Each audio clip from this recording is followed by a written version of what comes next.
Ayan mga kamangyan. Bali yun nga, nandun ako kanina sa bahay gamutan eh.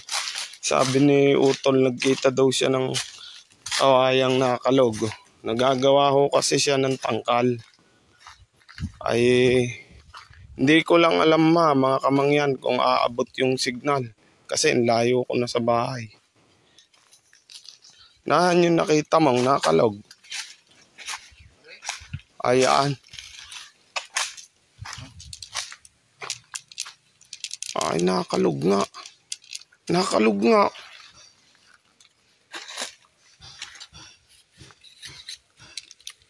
Nakalog nga mga kamangyan. Talagang nakalog. Ay, ba't hindi biyakin yan? Mahina ako kasi ang signal. Malayo ako sa bahay, biyakin mo na.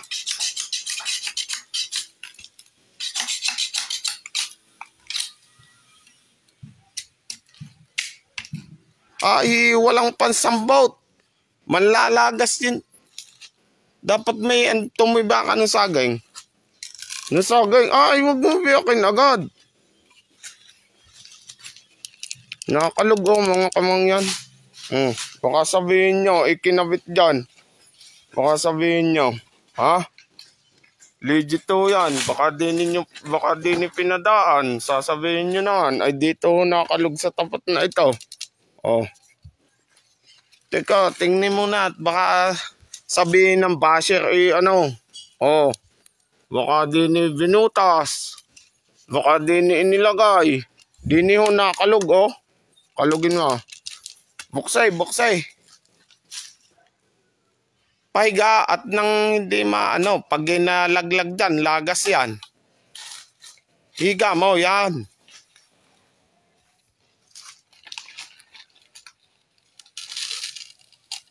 Okay, halitin mo na.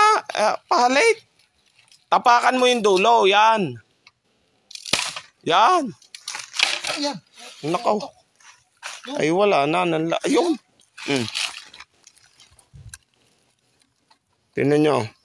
Huwag nyo sabihin yan ay inilagay dyan. Ayun po ang isa. Pag may nagsabing scripted dyan, pag nagkita uli kami, sila nang pagbibiyakin ko. Para malinaw.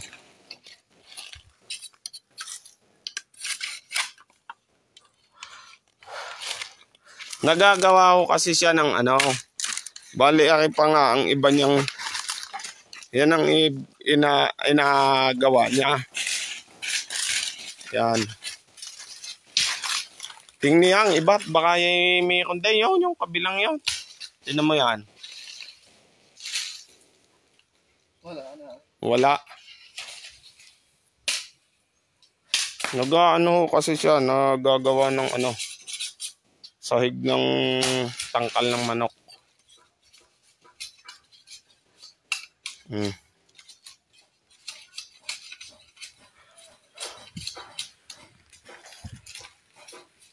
Martes pa naman. Ayan. Martes pa naman Yun sa magsasabi na baka daw scripted. Kaya ako nga inilive na. Yun pag halimbawa makakakita uli sa magsasabing scripted ay pwedeng kayong magbukas. Pwedeng sa inyo pabuksan pag halimbawa mayroon uli kasi bihira yan. Pag nagkita uli, ang layo ko kasi sa bahay kaya nawawala ang signal.